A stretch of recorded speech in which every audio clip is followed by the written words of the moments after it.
बिस्मिल्लाहिर्रहमानिर्रहीम। अस्सलाम वालेकुम नाज़रीन, आप यूट्यूब चैनल देख रहे हैं। मैं इमरान खान हूँ। आज़ाद कश्मीर के बारे में एक नया प्रोपेगेंडा लॉन्च किया गया। मैं ये सारा आपके सामने भी रखूँगा, सिर्फ 2 मिनट में आपको सारी चीज़ें समझ आ जाएंगी। अंसार अब्बासी साहब से एक खबर छपवाई गई।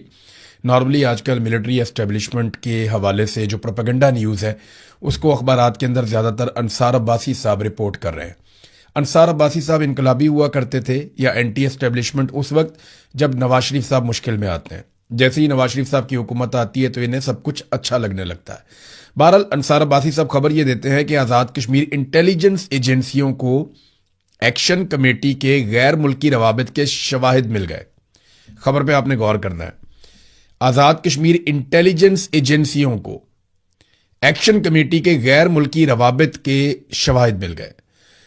हुकूमत मुज़ाकरात जारी रखे लेकिन तशद्दुद, बैरूनी माली मावनत से चलाई जाने वाली मुहिम नाकाबिले कबूल, ये रिपोर्ट आ गई। अब नादरीन, ये खबर दी है अंसार अब्बासी साहब ने। जरा गौर कीजिए इसमें वो क्या कह रहे हैं, गैर मुल्की। देखिए, अगर ये इंडिया होता या इंडिया की इंटेलिजेंस एजेंसियां होती जिनके साथ इनके रवाबित होते, या रॉ से पैसे ले रहे होते, या इंडियन रॉ के साथ इनके ताल्लुकात होते, तो एक सेकंड के अंदर ये हेडलाइन इंडिया या रॉ इन दो लफ्जों से मुज़य्यन होती। यानी अगर कश्मीरियों के ताल्लुकात इंडिया के साथ होते या रॉ के साथ होते तो फिर हेडलाइन यहीं से शुरू होती ना कि एक्शन कमेटी के इंडिया से ताल्लुकात साबित हो गए, या एक्शन कमेटी के रॉ के साथ ताल्लुकात के शवाहिद इंटेलिजेंस एजेंसियों को मिल गए। खबर ऐसे आनी चाहिए थी, लेकिन नहीं आई। तो ये गैर मुल्की रवाबित क्या है, एक्शन कमेटी के गैर मुल्की रवाबित? अब मैं आपको बताता हूं ये है क्या और गेम क्या डाली जा रही है। आजाद कश्मीर में हर घर का कोई ना कोई शख्स और कई घरों के कई कई शख्स बैरून मुल्क रहते हैं। वहां पे एक ट्रेंड है, क्योंकि लोग सरकारी नौकरी पे इंहिसार करते हैं या फिर लोग बैरून मुल्क चले जाते हैं और कुछ ज्यादा है नहीं वहां करने के लिए। तो जो लोग बैरून मुल्क चले जाते हैं उनकी तादाद बहुत बड़ी है। यानी अगर आप एवरेज निकालें तो पाकिस्तान में जितने लोग बैरून मुल्क जाते हैं उससे कई गुना ज्यादा आजाद कश्मीर में लोग अपनी आबादी के तनासुब से बैरून मुल्क जाते हैं। बड़ी तादाद यहां बरतानिया में मौजूद है। हजारों लोग एक कॉल के ऊपर इकट्ठे हो जाते हैं। पूरे पूरे शहर जो है वो आजाद कश्मीर के लोगों से यहां पे बरतानिया में भरे हुए हैं। इतनी बड़ी तादाद में आजाद कश्मीर के शहरी बरतानिया में रहते हैं। अब ये उनके साथ जब वो अपने रिश्तेदारों से राब्ते करते हैं तो वो कहते हैं जी ये गैर मुल्की रवाबित इसको कहते हैं।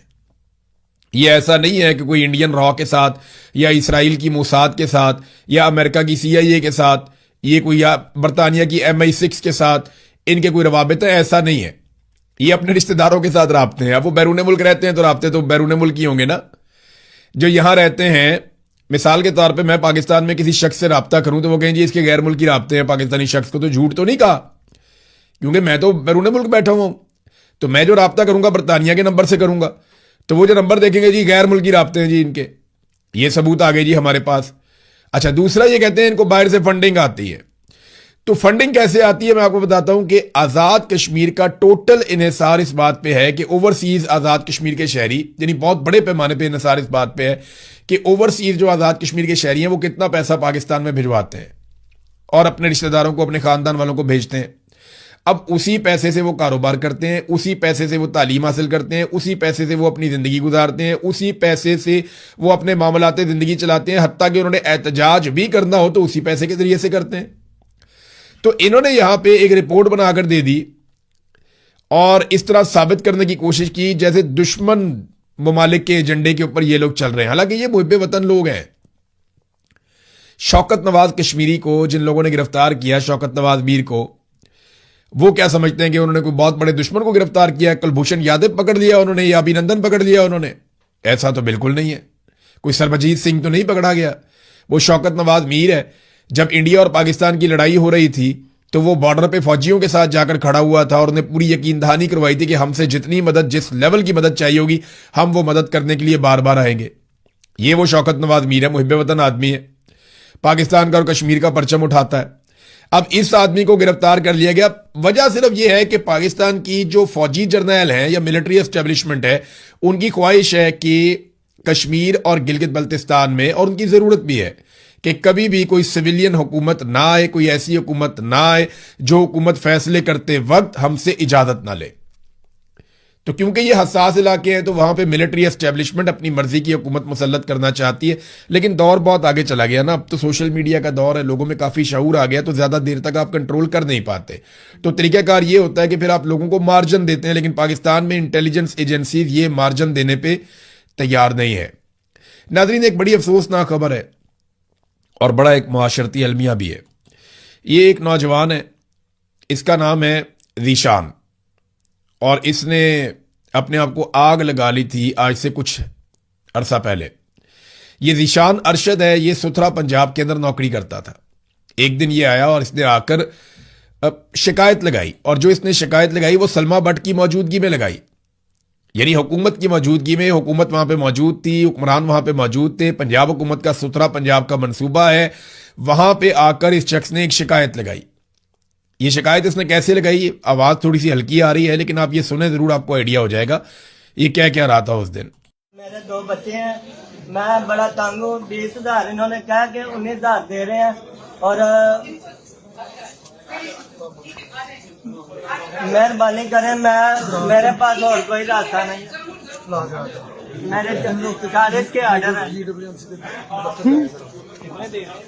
40 ऑर्डर है, और मुझे 19 मिल रहा है। अच्छा, मुझे 19 कम मिल रहा है, मैं बड़ा तंग हूँ। ठीक है। प्लीज मेहरबानी करें, मेरे 2 बच्चे। नाम क्या? मेरा नाम ज़ीशान अरशद बल जुवैद अरशद। कहाँ से? मैं इधर क्याली रोड शेखुपुरा पे काम करता हूँ, आर्टिकल कंट्रोल। ठीक है। और कोई अफसर जिनके पास भी जाता हूँ वो कहते हैं सबके साथ ही होगी, हमारे नहीं पड़े, हमारी नहीं पड़ रही। ये नौजवान की आप बात सुन रहे, ये इसकी आवाज़ कांप रही थी, इसकी आवाज़ रो रही थी, वो बड़ी मुश्किल से अपने ऊपर कंट्रोल कर रहा था। उसने जैसे ही वजीर को शिकायत लगाई तो साथ ही पुलिस वालों ने इसके कंधे पे आकर हाथ रख लिया। कमज़ोर सा आदमी है बेचारा, सुथरा पंजाब में काम करता है। कांस्टेबल्स ने इसके सीने पे, इसकी कमर पे हाथ रखा। वो प्रेशर डालने का तरीका होता है गरीब आदमी पे। वो साथ ही डर गया, उसकी आवाज़ लरजना शुरू हो गई। इसको ना मैं चाहता हूँ कि आप ज़रा देखें थोड़ा सा। मेरा पंजाब में काम करता हूँ और मेरे 2 बच्चे हैं, मैं बड़ा तंग हूँ। 20,000 इन्होंने कहा कि 19,000 दे रहे हैं, और मेहरबानी करें, मेरे पास और कोई रास्ता नहीं। मेरे 40 के ऑर्डर है, 40 ऑर्डर है, और मुझे 19 मिल रहा है। अच्छा, मुझे 19 कम मिल रहा है, मैं बड़ा तंग हूँ। ठीक है। प्लीज मेहरबानी करें, मेरे 2 बच्चे। नाम क्या? मेरा नाम ज़ीशान अरशद बल जुवैद अरशद। कहाँ से? मैं इधर क्याली रोड शेखुपुरा पे काम करता हूँ, आर्टिकल कंट्रोल। ये आप सुन रहे हैं, अब इस नौजवान ने वजीर के सामने शिकायत लगाई, और कैसे जालिम लोग हैं जिन्हें लाकर आसिम मुनीर साहब ने बिठा दिया। आसिम मुनीर साहब के जो फेवरेट लोग हैं उन्होंने क्या किया पाकिस्तानियों के साथ। ज़ीशान अरशद ने यह शिकायत लगाई, फिर वो इंतजार करता रहा शायद उसे इंसाफ मिल जाए। 40,000 रुपए के उसके ऑर्डर थे कि इसको 40,000 रुपए तनख्वाह देनी है, लेकिन इसे 19,000 रुपया दिया जाता था, बाकी पैसा ठेकेदार खा जाते थे। और ये इसके साथ नहीं हो रहा, ये हजारों वर्कर्स के साथ हो रहा है। मरियम नवाज का एक ही फ्लैगशिप प्रोग्राम है, बाकी सारे उस्मान बुज़दार के प्रोग्राम्स के ऊपर उठाकर मरियम नवाज ने अपनी तख्ती लगा दी है। मरियम नवाज ने कोई एक भी काम नहीं किया, सिर्फ उस्मान बुज़दार के कामों के ऊपर अपनी तख्ती लगाई है, या पहले से बने हुए DHQs या BHUs उनके ऊपर अपनी तस्वीरें लगाई हैं, पहले से जो लैट्रीनें बनी हुई हैं उनके ऊपर अपनी तस्वीरें लगाई, यानी वो सारे काम किए उन्होंने जो पहले से हुए थे उनके ऊपर तख्तियां। ये उनका अपना फ्लैगशिप एक प्रोग्राम था। इसमें हजारों वर्कर्स आज सड़कों पर मौजूद हैं, वो एहतजाज कर रहे हैं कि उन्हें तनख्वाहें नहीं मिल रही। कई वर्कर्स ये कहते हैं कई कई महीनों से तनख्वाहें नहीं मिल रही। कई वर्कर्स ये कहते हैं कि हमें तनख्वाह जितनी वादा किया गया उतनी नहीं मिल रही। कई वर्कर्स ये कह रहे हैं कि हमसे इजाफी काम लिया गया, उसके पैसे नहीं दिए जा रहे। ये इतनी बदनज़मी और इतनी करप्शन इस इदारे के अंदर हो रही है। ठेकेदारों ने तबाही फेर दी है और अब ये संभाले से संभाला नहीं जा रहा। इस नौजवान ने पहले यह शिकायत लगाई और जब इसकी बात नहीं सुनी गई तो फिर तंग आकर गुर्बत के हाथों परेशान होकर इसने अपने आप को आग लगा ली। इसकी आग लगाने की भी वीडियो मौजूद है जब इसने खुद को जला दिया। इन्हें डर नहीं लगता, इन्होंने रब को जवाब नहीं देना। वो आपके पास अपनी शिकायत लेकर आया था, वो रो रहा था, आपके पास इख्तियार था। अगर आप एक प्राइवेट आदमी है, कोई आपके पास आता है, वो आपसे कुछ मांगता है, आप दें या ना दें ये आपकी मर्जी है। लेकिन अगर आप सरकार है और वो अपना हक मांगने आया है और आप अगर नहीं देंगे तो क़यामत वाले दिन वो आपका गिरबान पकड़ेगा। इसने अपने आप को आग लगा ली और अब ये फौत हो गया। यानी ये आदमी अब मर चुका है। अब इसके घर वालों को एक चेक दे दीजिएगा। पता नहीं वो चेक भी कैश होगा या नहीं होगा, मैं नहीं जानता, क्योंकि कई मरतबा तो ये चेक भी कैश नहीं होते। और इसके बच्चों को बता दीजिएगा कि हमने तुम्हारे बाप को इंसाफ नहीं दिया था तो उसने अपने आप को आग लगा ली। बहुत ही बेवकूफ़ आदमी था। एक और बेवकूफ़ आदमी आपको मैं दिखाता हूं। ये देखें आप, ये बाबा सिद्दीक है। ये इसकी तस्वीर देखें आप। इससे पहले इसकी एक वीडियो भी है, वो भी आप देखें। ये देखें जी, बाबा सिद्दीक है। इसके चेहरे पे देखें मुस्कुराहट है, हाथ में हथकड़ी है। ये देखें, कमजोर आदमी, गरीब आदमी है। आपको पता है इसके उल्टे हाथ में हथकड़ी क्यों है? इसका सीधा हाथ है ही नहीं। ये बहुत गरीब आदमी है, इसका एक ही हाथ है, एक हाथ नहीं है इसका, माजूर है ये। और जो हाथ इसका बाकी है, उल्टा हाथ जिससे ये काम करता है, मेहनत मजदूरी करता है, उस हाथ को हथकड़ी डाल दी गई। कसूर इसका क्या है कि इसने शहबाज शरीफ की तरह मांगना पसंद नहीं किया। ये शहबाज शरीफ, मरियम नवाज, नवाज शरीफ, बिलावल जरदारी और बाकी सारे पाकिस्तानी हुक्मरानों की तरह मंगता नहीं बना। इसने कशकोल उठाने से बेहतर समझा कि ये मेहनत करे। ये तो सारे कशकोल उठा लेते हैं ना कि beggars can not be choosers. ये तो मांगने वाले हैं सारे, इनकी शक्लें ही मांगने वाली हैं। सारी दुनिया में जाते हैं मांगने के लिए, महंगे महंगे तैयारों पे मांगने के लिए जाते हैं और फिर कहते हैं कि हाँ खरीदा है भाई, जो उखाड़ना है उखाड़ दो, जो कर सकते हो कर लो। लानत है वैसे ऐसे लोगों के ऊपर जो इस किस्म की सोच भी रखते हैं। बहरहाल इनको खुद तो मांगने की आदत है। गरीब आदमी जो ना मांगे और जो मेहनत मजदूरी करे। अब बाबे के साथ हुआ क्या, ये शेखुपुरा का रिहायशी है बाबा सिद्दीक। एक बाजू इसका नहीं है, रेडी लगाकर ये अपना गुजर बसर करता था। इसकी रेडी पर जो फल लगा हुआ था ना, उसको जब्त कर लिया गया। आपको पता है एहलकार खा जाते हैं, ज्यादती करते हैं। बाबा जी ने किसी सहाफी के सामने बैठकर वीडियो में शिकायत लगा दी कि जनाब देखें मेरा फल उठाकर ले गए और मेरे साथ ज्यादती की है। और उसके बाद बाबा जी को सामान वापसी के नाम के ऊपर थाने बुलवाया गया कि बाबा सिद्दीक थाने आके अपना सामान ले जाओ, जरा सी चुक के ले गए सी। ये बेचारा पुलिस स्टेशन पहुंचा तो उसके ऊपर मुकदमा दर्ज कर दिया गया। अब ये माजूर आदमी है, इसका एक हाथ है, उसको हथकड़ी लगी हुई है। इसको थाने और कचहरी में काफी जलील किया है इन्होंने। और अब मुकदमा अदालत की जानिब से डिस्चार्ज कर दिया गया, यानी अदालत ने कहा बेगुनाह है ये आदमी। अब ये मैं वीडियो बना रहा हूं ना, कुछ और लोग भी करेंगे तो बहुत मुमकिन है इस बादशाह को थोड़ा बहुत पैसा देके या डरा धमका के या लालच देके या कुछ भी करके या सॉफ्टवेयर अपडेट करके इससे एक और वीडियो बनवा लेंगे, जनाब मैंने वो झूठ बोला था पहले। हो सकता है ना, यहां पे कुछ भी हो सकता है, कुछ भी किया जा सकता है। वो जो दुकानदार है बेचारा, उसने पोस्ट कर दी, उसके ऊपर भी बहुत दबाव है।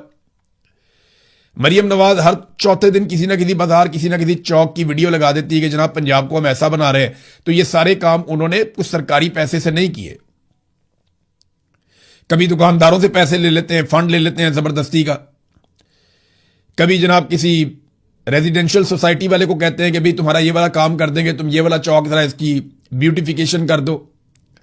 तो इस तरीके से तो ये मैनेज करते हैं, फिर लोगों को डरा के भी रखते हैं। तो ये बाबा जो है बेचारा अब माजूर है। बहरहाल इसको छोड़ दिया गया। लेकिन अच्छी बात यह है कि इसको एक सबक हासिल हो गया है कि आइंदा जब भी कभी आपके ऊपर जुल्म हो तो आपने आवाज नहीं उठानी, क्योंकि अगर आपने आवाज उठाई तो आपका एक हाथ भी हुआ ना तो उसके अंदर हथकड़ी डाल देंगे, और अगर आपके दोनों हाथ नहीं होंगे तो आपके गले में हथकड़ी डाल देंगे ये लोग। ऐसे जालिम हुक्मरान है ये, बेशरम लोग हैं। आफ्ताब बाजवा साहब ने इंकशाफ किया, मैं हिलकर रह गया। मैं आज इन्हीं चीजों के ऊपर वीलॉग करूंगा। आफ्ताब बाजवा साहब एक सीनियर लॉयर है, मेरे साथ बड़ा अच्छा उनका एक रिलेशन है, बड़ा अच्छा एक ताल्लुक है, वो बड़ा प्यार करने वाले इंसान है। थोड़े जबान के तल्ख हैं, बहुत तल्ख हैं, बहुत गुस्से वाले हैं, लेकिन दिल के बहुत अच्छे आदमी हैं। तो आफ्ताब बाजवा साहब ने बताया कि ये जो सीसीडी वाले पुलिस मुकाबले करते हैं ना, इसमें ये जिनको कत्ल करते हैं उनके आज़ा निकालकर बेच देते हैं। अब ये कितनी खौफनाक बात है, इंसानों के आज़ा निकालकर बेचे जा रहे हैं। उन्होंने 5 लोगों की मिसाल दी कि 5 लोग ऐसे आए जिनके गुर्दे और जिगर थे ही नहीं, यानी उनके पोस्टमार्टम के नाम के ऊपर आज़ा निकालकर बेच दिए गए थे। ये सीसीडी के पुलिस मुकाबलों की वो कहानी बता रहे हैं। 1000 से जायद आदमी, बाद रिपोर्ट्स के मुताबिक 2000 से जायद ये बंदे पुलिस मुकाबलों में, जाली पुलिस मुकाबलों में अभी मार दिए गए हाल ही में, जिनमें कुछ मुकाबले बड़े मशहूर भी हुए, जिनके ऊपर बड़ी आवाज भी उठी है। किसी आदमी को यह अदालत से सजा देने पर राजी नहीं है और अपनी एक अदालत लगाई हुई है। सरकारी मुलाजिम ने रात 12 बजे वो बैठता है और बैठ के वहां पे वो फैसला करता है कि जनाब इसको मार दो और इसको ना मारो, इसको जख्मी कर दो और इसको मार दो, इसके नेफे में पिस्तौल चला दो, इसको हाफ फ्राई करना है, इसको फुल फ्राई करना है। और ये चीजें करके लोगों को धमकाया भी जाता है, लगातार धमकाया जाता है। नाज़रीन, ऐसा ही एक सानिया कसूर में हुआ। गरीब आदमी के ना बड़े मसाइल होते हैं, बहुत अजीबोगरीब मसाइल होते हैं। एक आदमी था, वो रेड़ी लगाता था, उसकी बीवी बच्चों को ट्यूशन पढ़ाती थी। तो उसको ना इन्होंने रेड़ी का एक कानून बना दिया कि रेड़ी सरकार देगी, वरना रेड़ी उठा के जब्त कर लेते हैं। गरीब आदमी को रेडी लगा के भी पैसा नहीं कमाने देते। मैंने पहले भी ये कहा था कि ये बड़ा अच्छा काम होगा अगर आप तमाम लोगों को सरकार प्रॉपर रोजगार फराहम करे और सही वाली रेडियां लेकर दे। लेकिन पहले वाली रेडी छीनने से पहले जो रोजगार उसका लगा हुआ है, उस रोजगार के अड्डे को तोड़ने से पहले उसके मुतबादिल रोजगार का बंदोबस्त किया जाए। अब ये बंदा गली मोहल्लों में छुप छुपा के रेडी लगाता था, क्योंकि आपको पता है मरियम नवाज ने रेडी नहीं दी इन्हें, ये उनकी वाइफ ने बताया। तो वाइफ उनकी ट्यूशन पढ़ाती थी, घर उनका कच्चा था, छत उनकी बहुत खस्ता थी, उन्होंने छत की मरम्मत करवाई और एक दिन छत गिर गई। ये है जनाब गुर्बत। और बच्चे ट्यूशन पढ़ने आए हुए थे। मुझे इतनी तकलीफ हुई है, उन माँ बाप का दुख और दर्द कोई समझ ही नहीं सकता। उनके घर पे तो क्यामत टूट पड़ी ना। 14 मासूम बच्चे छोटे छोटे ट्यूशन पढ़ने के लिए आए हुए थे, छोटे छोटे मासूम बच्चे वो ट्यूशन पढ़ने के लिए आए हुए थे। तो गुर्बत कैसे कैसे चैलेंजेस साथ लेकर आती है। पाकिस्तान में तो बुनियादी हकूक ही नहीं है लोगों के। कोई ऐसा इदारा नहीं है जो इस बात को देखे कि लोग जहां रहते हैं वो जगह महफूज है या नहीं है। कोई ऐसा सिस्टम नहीं है। सरकार की तरफ से कोई ऐसी मदद नहीं होती कि जनाब आपकी घर की छत गिरने वाली है या कच्ची है, आप एक एप्लीकेशन दें तो सरकार आ जाए और आपको मदद करके दे। ऐसा कुछ भी नहीं है पाकिस्तान में, पूरी दुनिया में होता है, बहुत से मुल्कों में। तो वहां नवाज शरीफ कह रहा है कि इसके ऊपर मरियम नवाज इंक्वायरी करेगी। वो इंक्वायरी वहां पे करो बेशर्मो, जहां पे एक आदमी बताकर गया था कि मेरे पैसे ये खा रहे हैं और फिर उसको पैसे नहीं दिए, उसने अपने आप को आग लगा दिया और उसकी लाश उसके घर भेजी। वहां करो इंक्वायरी। बहरहाल मैं उन तमाम वालदैन से, उनके रिश्तेदारों से, मुझे बहुत तकलीफ है। बहुत छोटे छोटे मासूम बच्चे हैं। अल्लाह आप सबको सब्र अता फरमाए। मैं आपके लिए दुआ कर सकता हूं। ये बड़ी बेबसी का माहौल है और बहुत बड़ी आजमाइश है आपके खानदानों के ऊपर। अल्लाह ताला आपको सब्र अता फरमाए, अल्लाह ताला आपको हिम्मत दे। बहुत बड़ा दुख है ये। नाज़रीन, एक चीज और मैं आपके साथ शेयर करता हूं। एक के बाद एक पाकिस्तानियों के ऊपर हथौड़ा चलाया जाता है। अब एक नया काम किया जा रहा है। पहले तो सारी बिजली बनाने का जो ठेका है वो आपने IPPs को दे दिया था। मैं आपको एक मिसाल देता हूं। लाहौर में, पंजाब में, मुख्तलिफ सूबों में बहुत बदतरीन लोड शेडिंग हो रही है। और ये उसी तरह की लोड शेडिंग हो रही है जैसी लोड शेडिंग 2012-13 में होती थी। यानी 2012-13 में जब नवाज शरीफ इक्तदार में आया तो लोड शेडिंग होती थी, बदतरीन लोड शेडिंग होती थी और 6 रुपए से 8 रुपए के यूनिट के ऊपर लोड शेडिंग होती थी। आज 13 साल के बाद वही लोड शेडिंग 50 से 70 रुपए यूनिट के ऊपर हो रही है। यानी बदला क्या? बदला सिर्फ ये कि नवाज शरीफ और शहबाज शरीफ ने, दोनों भाइयों ने आने के बाद IPPs के मंसूबे लगाना शुरू कर दिए। तमाम समझदार लोगों ने इनको बताया कि ये जो आप कर रहे हैं बर्बाद कर देंगे आप पूरे सिस्टम को। आप लोड शेडिंग कंट्रोल नहीं कर पाएंगे, बल्कि लोगों की बिजली खरीदने की कैपेसिटी खत्म हो जाएगी। लेकिन दोनों भाइयों और एस्टेब्लिशमेंट की आंखों के ऊपर कमीशन की और पैसों की पट्टी बंधी हुई थी। उन्होंने लगा दिए IPPs। तो नतीजा क्या निकला? सादा नतीजा यह है कि 2013 में जो लोड शेडिंग 6 से 8 रुपए यूनिट के ऊपर हो रही थी, आज 2026 में वही लोड शेडिंग 50 से 70 रुपए यूनिट के ऊपर हो रही है। कुल मिलाकर यह मिला पाकिस्तान को। और अब जो बिजली को तकसीम करने वाली कंपनियां हैं, जिन्हें आप डिस्कोस कहते हैं, बिजली जो है इसकी तकसीम करने वाली भी कंपनियां होती है ना, लेस्को है, गैपको है, पेपको है, ये अलग अलग कंपनियां हैं जो बिजली को लोगों के घरों तक पहुंचाती हैं और वहां से बिल वसूल करती हैं। अब ये जो डिस्कोज हैं इनको प्राइवेट किया जा रहा है कि जनाब सरकार इनको नहीं देखेगी, प्राइवेट सेक्टर इसको देखेगा। अब जब इसको प्राइवेटाइज कर रहे हैं तो इसके अंदर भी सरकार ने एक नया काम कर दिया, कैपेसिटी पेमेंट की तर्ज का।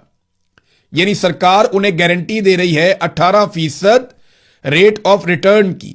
यानी आपको 18% का मुनाफा जरूर होगा, आप ये डिस्को खरीद लें, ये हुकूमत गारंटी दे रही है। और अगर आपको 18% का मुनाफा नहीं होता, फर्ज करें आपको 12% का मुनाफा होता है, या आप शो कर देते हैं कि जनाब हमें तो मुनाफा 12% का हुआ है, तो बाकी पैसा आपको सरकार देगी। सरकार कहां से देगी? अवाम की जेबों पर डाका मार के देगी, जो हमेशा से ये करते चले आए। एक नई डकैती है, मैंने आपके सामने रख दी वक्त से पहले। ये करने के लिए जा रहे हैं और कीमत एक दफा फिर पाकिस्तानी कौम अदा करेगी। और करने कौन जा रहा है? वही दोनों भाई, वही दोनों लुटेरे जिन्होंने यहां तक पाकिस्तान को पहुंचाया। मिलिट्री एस्टेब्लिशमेंट के साथ मिलकर, जिनके साथ मिलकर ये हमेशा इसी तरह की गेमें डालते रहे। डालो गेमें। अब ये डिस्कोज भी अपने फ्रंटमैनों को या अपने करीबी लोगों को या चलो फौजी फाउंडेशन को दे दो, ताकि वो और ज्यादा मुनाफा कमाएं, और ज्यादा ताकतवर और पैसे वाले बन जाएं। अब तक के लिए इतने ही। अपना ख्याल रखिएगा, अपने चैनल का भी। अल्लाह हाफिज।